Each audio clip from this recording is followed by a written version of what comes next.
Rob? Okay, great.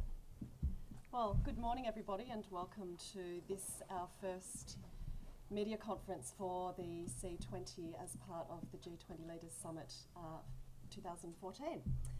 I'm Joanne Yates and I've been the C20 Sherpa for this year. It's great that you could all be here, and a particularly warm welcome to those of you who have travelled long distances. I know there are a few of you in the room today. And for those of you who haven't been able to travel and join us together, but may be in fact long distances away and watching online, a particularly warm welcome to you all this morning. We are going live to air. That's just a caution for those of you who are in the audience. Please, if you haven't already, switch your mobile phones to silent, would be greatly appreciated. The webcast will be available about 2 hours at the close of proceedings, available on our website at c20.org.au, and feel free to watch that at any time at your convenience. Before we begin, and as we start today, I'd just like to acknowledge the traditional owners of the land upon which we meet today and pay my respects to their elders past and present. I'd like to begin the session by introducing the C20 Australian Chair, Tim Costello. Tim, for those of you who don't know, is also the Chief Executive Officer of World Vision. He's one of Australia's most respected voices on social justice, leadership and ethics, having engaged in public debates on gambling, urban poverty, homelessness, reconciliation and substance abuse. He served and continues to serve on numerous boards and committees, including as Chair of the Community Council of Australia. He has been honoured as an Officer of the Order of Australia for this service to the community. We warmly welcome him today. He is going to provide you all with a brief overview of the C20, how we've gotten to this point, and what we might judge the G20 to be a success like. Thanks, Tim. So let me welcome our C20 colleagues, and this is being live streamed to civil society of the G20 nations.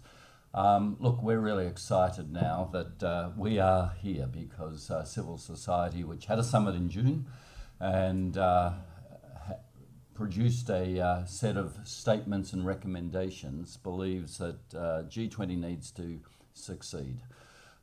We live in a global world where, whether it's the epidemics like Ebola, the illicit flows of money or of people, the huge issue of climate change, which now is squarely on the G20 agenda thanks to the American and Chinese deal overnight. We don't have other mechanisms for global governance for what are global problems, and civil society is being impacted, and particularly those who are the poorest and in the most fragile places in the world, who are citizens.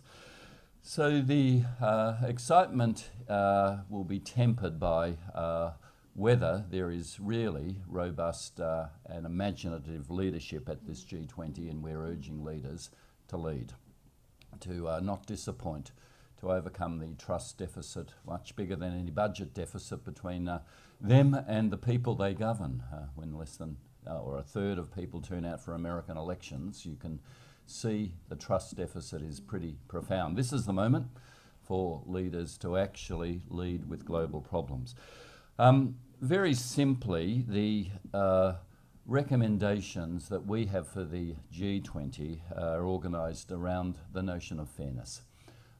When it comes to growth, we support 2% growth, but fairness says if it's growth that translates into profits, not jobs for the 75 million young people, then it's profits that benefit the rich, not the poor. So we've said there's a very simple test in the country-by-country plans being submitted for growth. What are the distributional impacts? Are those plans guaranteeing universal health and universal education? Are they going to see 2% above trend growth for the poorest 20% of households in every G20 country? So for Australia, rather than cutting the unemployment benefit for 6 months of under 30s, which we understand is part of our growth plan, and cutting other spending, why isn't there something around childcare to allow women to get back into work? Now, the growth plans will vary from G20 to G20 country, but if it does not flow to the bottom 20% of households, that 2% growth then we will declare the G20 a failure. They have failed to lead. Fairness will certainly include tax havens and the base erosion and corruption. We don't understand as a civil society why tax havens even exist. And it was civil society, particularly in London, who really gave energy to the whole agenda here by demonstrating and saying, how come Apple, Google, Microsoft don't pay their tax? In Australia, we now can add to that list Macquarie Bank and the Future Fund and IKEA and Lend-Lease and AMP. So ordinary tax paying Australians are saying we pay our tax. What's the G20 going to do about fairness? Look, climate change, you've seen the news overnight. We know the Australian presidency has not wanted this to be discussed. It really now raises questions about what a president can actually do, because you cannot deal with climate change by not discussing it when the fairness issue is profound. Fairness to the next generation and fairness to those already being impacted, who are on the worst land in the most vulnerable places, who are the poorest, whose lives are being profoundly impacted by climate change now. When we sum up what we want, we'll be looking for a word, and that word is inclusive before the word growth. If inclusive is dropped, we will be devastated, and civil society will have declared this a failure. It was in the St. Petersburg communique, and inclusive is that word that really resonates with fairness. It's not just growth that translates into profits for the rich. It includes women and unemployed young people and the poor impacted by climate change and those who are paying tax and those who are missing out. Inclusive growth is absolutely unequivocally our demand in the final communique, and then we'll see the country by country plans that whether they measure up to actually including others. Thank you. Thanks very much, Tim, and I think it's really, really clear from a C20 perspective that the G20 will be rendered completely irrelevant if it cannot deliver outcomes that benefit those beyond what is seen to be an exclusive economic elite. I'd now like to introduce Cassandra Goldie, and for those of you who don't know, Cassandra is the Chief Executive Officer of the Australian Council of Social Service and is our Deputy Chair. It's been my pleasure to work with her during the course of this year, most certainly. Cassandra has extensive public policy experience and is a leading advocate and commentator on economic and social issues through national and ministerial forums, in particular on issues including tax and economic reform, superannuation, the provision of legal services, urban planning and vocational education.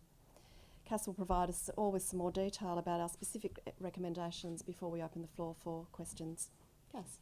Thanks, Joanne. And firstly, I also want to acknowledge the traditional owners of the land that we're meeting on and speaking around the globe today.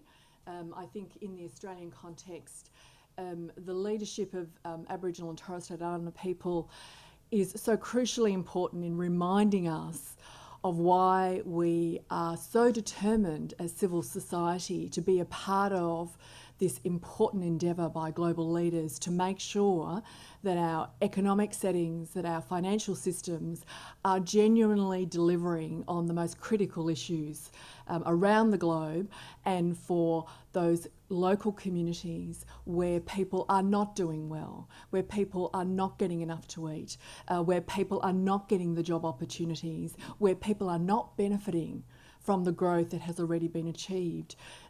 This is a real challenge for us as a global community. We know that despite, in the Australian context, for example, over 2 decades of economic growth, we have not seen the benefits delivered for people who have the least in our community. It's very important, I think, to acknowledge that the C20 is a relatively new but very important development in giving, we believe, important credibility to the G20 process and making sure that we have a shared endeavour on the big challenges that nations face and the global community. We have focused very specifically as well on what we believe are the priority issues that the G20 leaders have a responsibility to grapple with. The solutions are not easy, but we believe with absolute confidence that if we have a strong relationship between civil society, between the business community, with labour organisations and the political leaders, we really can deliver on better living standards around the globe, and that is why we're here today. As Tim has said, it will be an absolute failure if the G20 leaders do not recommit to inclusive growth. This is not just a word. What it means is that at the national level, countries must ensure that on the one hand, there are adequate social protections in place to make sure that people who have the least do at least have a minimum adequate standard of living. And importantly, we absolutely agree that jobs growth is our biggest challenge here. But we want to make sure that growth delivers on jobs that are real jobs, that are decent jobs, and that countries have very specific strategies to make sure that the people who are missing out, those who are disadvantaged in labour markets, are the ones that get the most attention.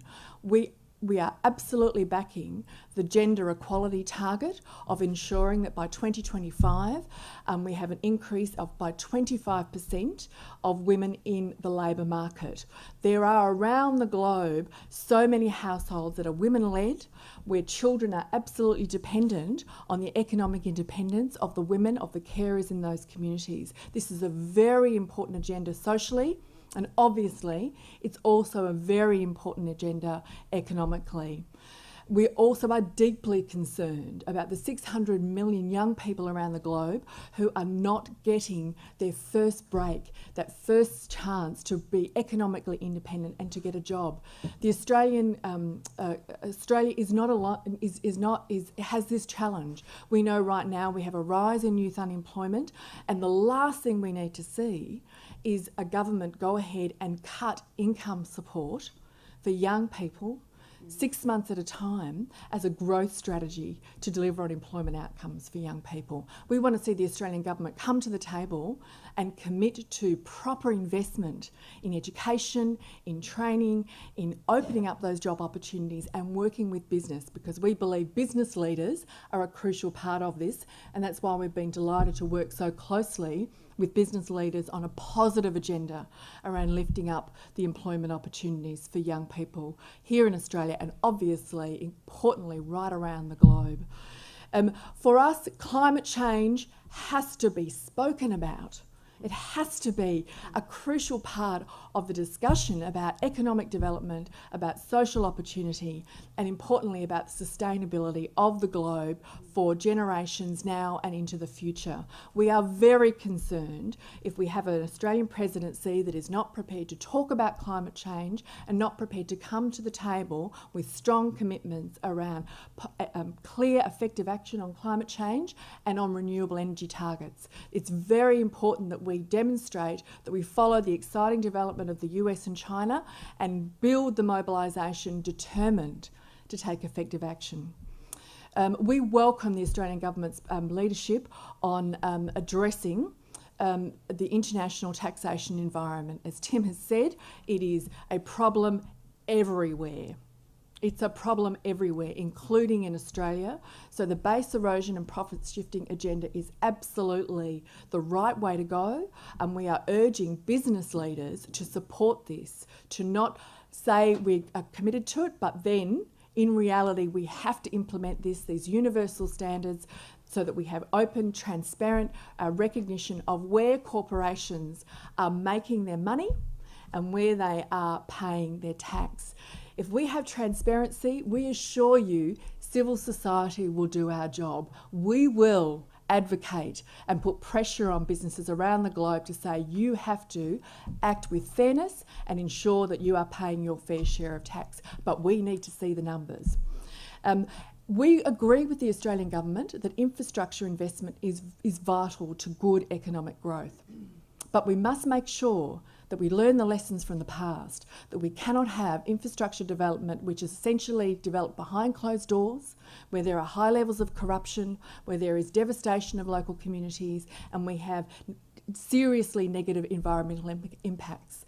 The way to deliver on a positive agenda with infrastructure development is to ensure that civil society is at the table in the international debates, in the country level decisions, in the local community negotiations, to make sure that from the very beginning there is open, transparent decision making about priorities for infrastructure investment, about what are the key economic, social and environmental benefits that will come at the national and the local community level, and once again to make sure that we can all do our bit in ensuring that there is not corruption out of this very important investment. We want to see great jobs come out of the important investment, these determined efforts globally to get good infrastructure going around the country through the technical challenges that we face, to get efficiency, to ensure that it is developed well and fast in the right way. I finally want to talk a little bit about the anti-corruption agenda more generally. We know that if you do the numbers on it, the money lost is the third largest industry in the globe. We have a major challenge. Every country has this challenge. We welcome the 2-year anti-corruption plan. Again, we urge that we not only give lip service to this agenda, but make sure that there is high levels of scrutiny, and at the country level that we invest in the agencies of government that can ensure that we flush out corruption where it exists, we burn a light on where it is happening, and make sure that there is accountability for this ongoing global challenge that we face. I want to conclude by saying I think it is extremely important that the Australian government provides critical leadership at this time. We know that we come to the table as one of the wealthiest countries in the world. We have one of the highest levels of household wealth around the globe. Overall, Australian communities are enjoying good living standards. But if we don't come to the table with concrete, clear policies for how we can deliver on this positive agenda, then how can we expect other countries to do their part and to also do the hard work that is needed to invest properly to make sure that growth is not just for growth's sake? Thank you. Thanks very much. I'd like to open the floor for questions. Thanks. I'll start by asking a question. We've only got cameramen, but... How confident are you as a panel about the Australian government actually leading the way on the inclusive growth agenda this weekend? We have been troubled that there hasn't been a clear commitment to it.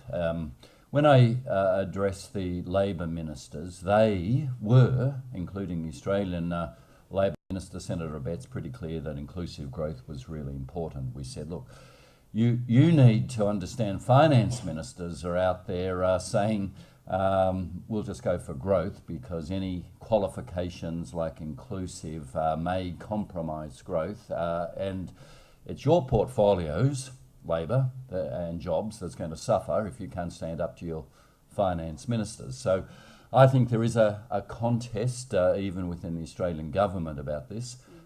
Clearly, and this has been a good thing, the galvanising idea of a 2% above trend target has been our Finance Minister Joe Hockey's great contribution, and we agree it has given focus.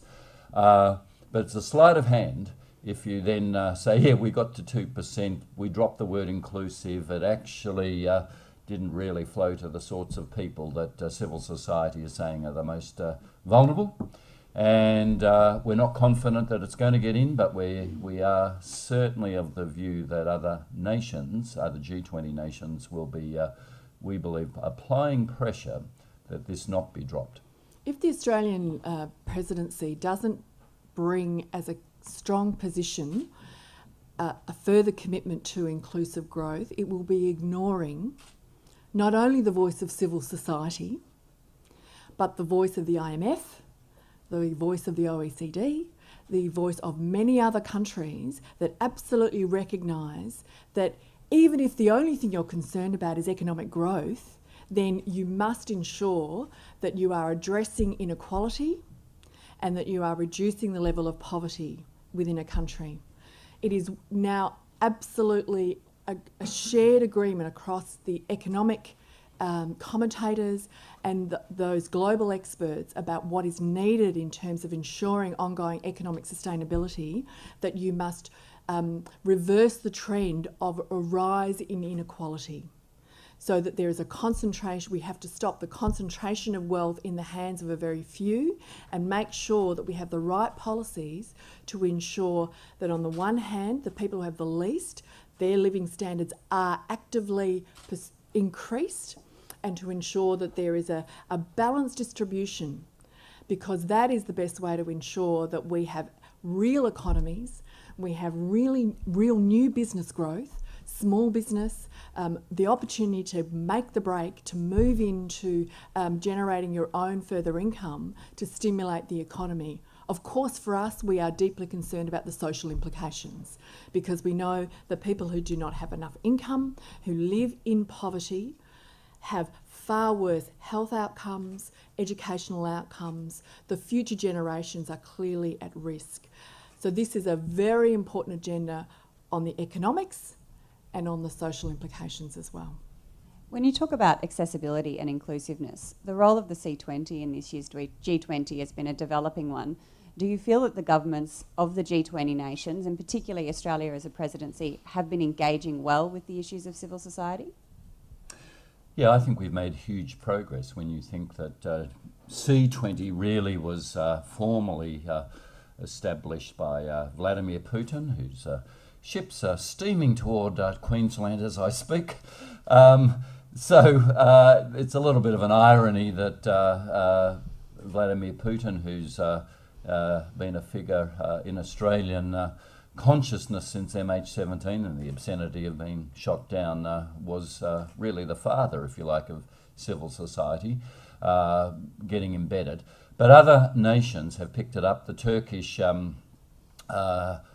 presidency has already said very clearly civil society is going to be an important part. And I think the Australian presidency has been pretty good in giving us some access. Look, the bookends are business and labour. They're the ones that you actually try and cut a deal with when you're a government looking at growth, and civil society seems to be messy and too broad and too many issues. But we've addressed the Labor ministers, we've addressed all the finance ministers and governors of central bank, we've presented our communique to our Prime Minister, and I think we've now embedded civil society as really a fundamental engagement group in the G20. I think it's also important to recognise that it is absolutely in the interests of the G20 leaders to give civil society a place in this process. There is no question that communities within countries have a deep concern about the capability of their political leaders to grapple with the challenges that we face.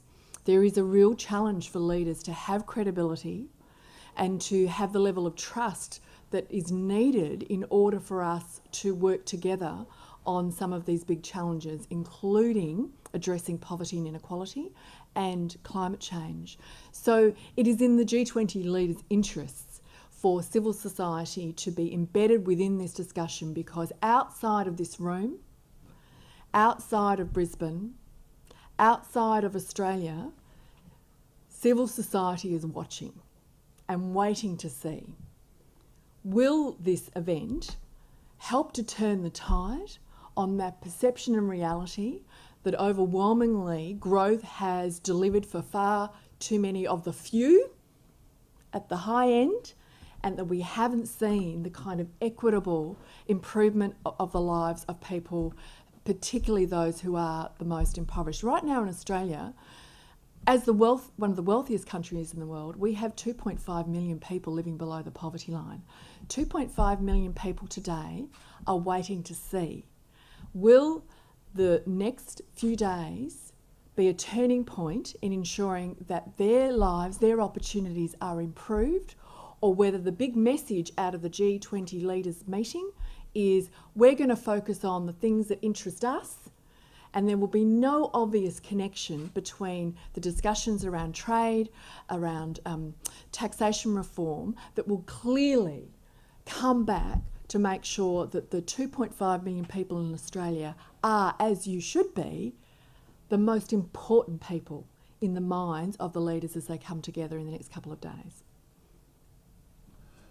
Tim, you said that the C20 would have failed if the G20 doesn't tackle climate change and adopt an inclusive growth agenda. So what would you like to see at the end of this meeting, the G20 say in their communique? What would be your measure of success or failure?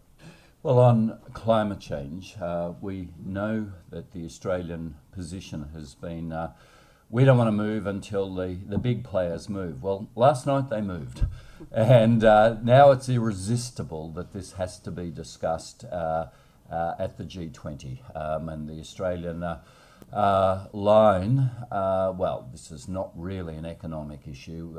We've got to keep focus. We've got to land something. We can't let the agenda be too broad.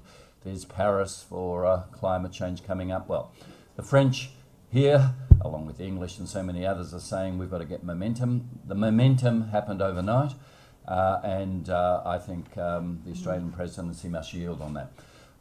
Look, on the fairness side, if 2% above trend growth flowed to the bottom 20% of households in each of the G20 countries, it's about $800 a year.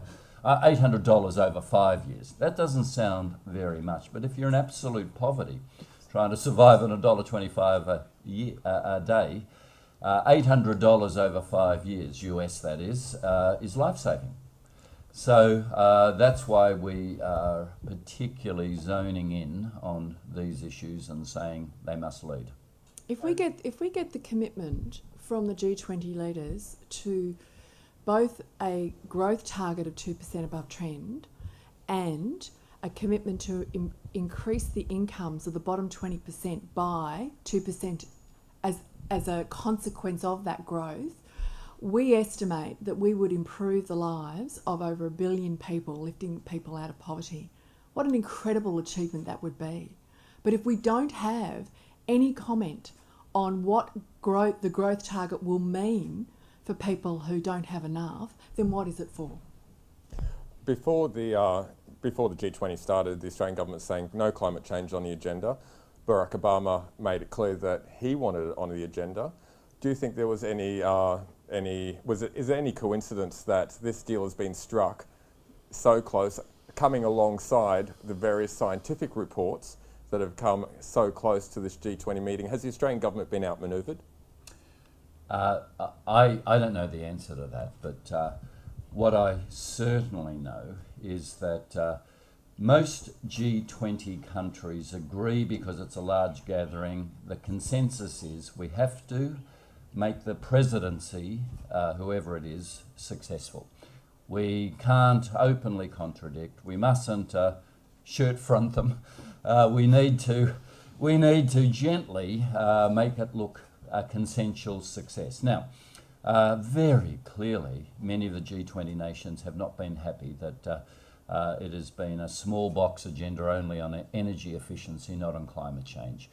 As to the timing, I don't think it's particularly been worked out just to hit now, because it's been over 9 months of discussion.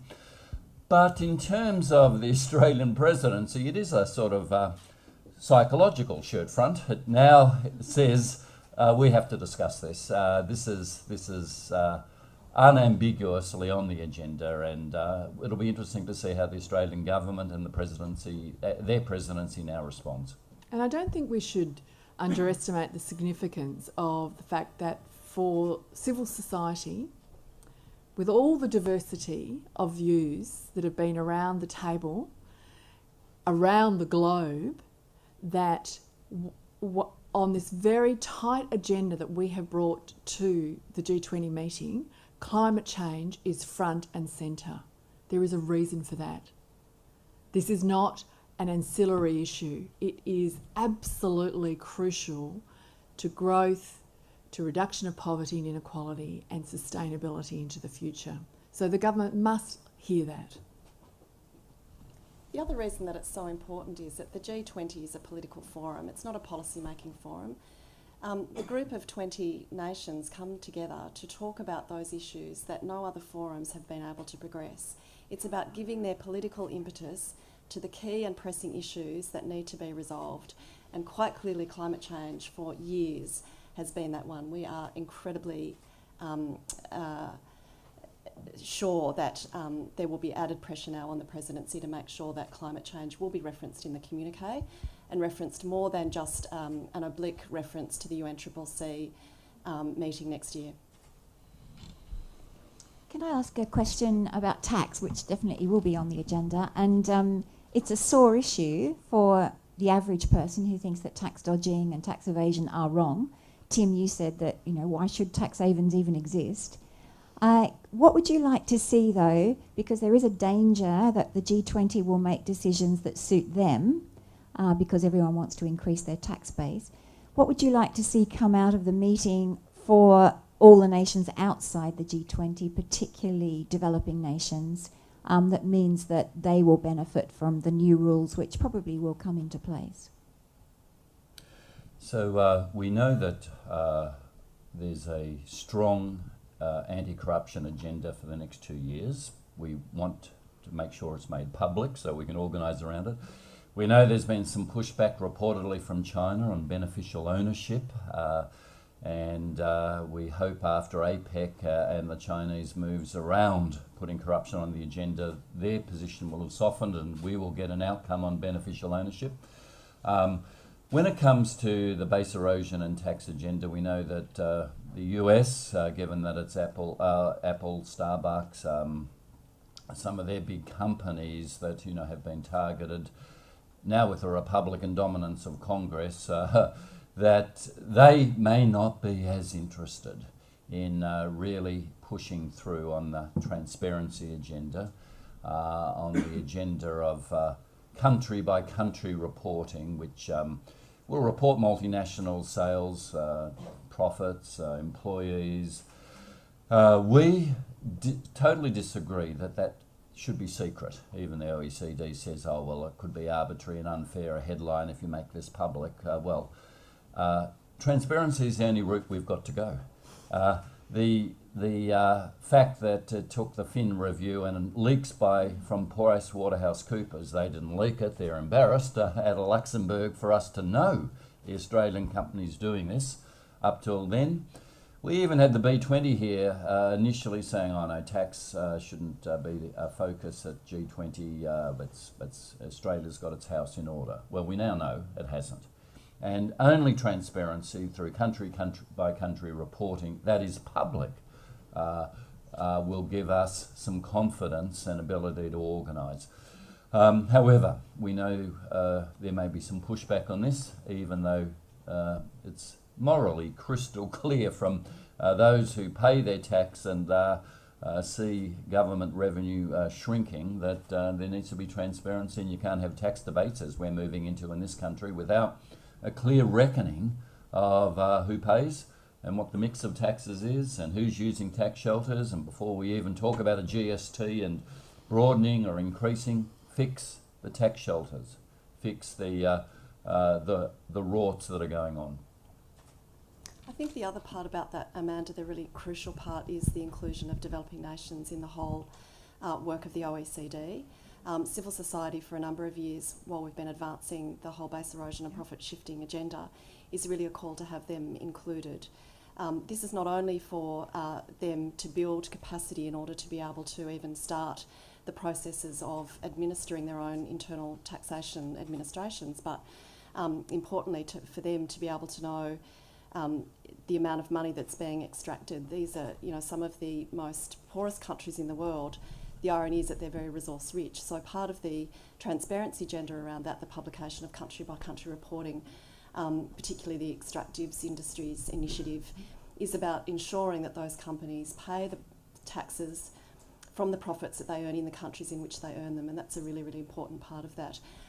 We're really pleased that in the last couple of days the OECD has announced that they will include a couple of extra developing countries in the reporting standard work. And we think that's a good thing. Whether that's going far enough at this stage is a question that we'll be monitoring very, very closely. There's a lot of colour that comes along with the G20, the ring of perspex and steel, Putin's warships, the shirt-fronting threats, etc. That gets focused on a lot by mainstream press. I guess, what would you like people at home to know about this weekend? What would you like their focus to be, the take-home message of what this weekend's all about? So civil society sees our role as, in part, interpreting for people what this very complex financial and economic architecture is about. It's interpreting it in a way to say the decisions made here can impact your lives for good, or they can entrench stagnation and going backwards. We want Australians to understand that this is about fairness, and only a global governance body like the G20 can actually ensure that fairness sees any growth flow to those who are poorest. Fairness in who pays tax and who doesn't. Fairness in addressing the great challenge for the next generation of climate change and for the poor today already being impacted. Fairness that profoundly says we can no longer, as a global community, continue to pretend we don't know. We demand transparency, we have a voice, and we're going to raise it. So we're going to be interpreting those messages, how fair this has been. We've just had some, in the Australian context, some really important findings about the sentiment in the Australian community. There's this idea that people have disengaged from policy. Well, this finding says that it's not that the communities have disengaged from the issues. People are very engaged about how their children will get a good education, whether their kids will get a job, whether the next generation will be able to have secure housing or not, whether if they decide to have children, they will be able to continue to stay involved in the workplace. These are very important questions for people, and the community is very engaged with it. What they're not so engaged with is the political process, because there's this growing sense that political leaders don't deal with the real issues that people are concerned about. Now, with this G20 leaders meeting, it is a very important question you ask, and that is the test, I think, for the leaders to be able to come out. Yes, we have a responsibility to interpret, but also where we have a gathering of overwhelmingly a certain kind of person, wealthy political leaders, mostly male, mostly from a certain class, going behind closed doors, coming out the other side. Their strong message has to be, we understand that these are actually the important questions that we have had to grapple with. And so they need to be able to show how the agenda that they come out with will directly address those worries about the future jobs, about the future stable housing, keeping roofs overhead, keeping food on the table. These are shared concerns. For Australia, we did relatively well out of the GFC. Many of our colleagues, members of civil society around the globe did not. But for the Australian leadership to think that the Australian community is not worried about the future, about where the new jobs will come from, is wrong. People get it. We're all online. We all watch what's going on. We are connected as civil society now. And so the leaders need to recognise that there is transparency about these discussions. And so we acknowledge that responsibility. We don't suggest that some of these solutions are easy or that they'll happen overnight, but we certainly expect to see progress. And as we say, from the Australian point of view, if the Australian government doesn't come to the table really with a clear plan that is about addressing those issues with credibility, then we will continue to have a population that loses confidence that it can trust its political leaders to deliver on the big concerns that we do have. I think we've got time for one last question if there is one. Otherwise, we'll look to drawing to a close. Tim, a concluding statement perhaps? Well, no, thanks for coming. We look forward to the outcomes and you know where we are. Thanks everybody. Thank you. Thank you.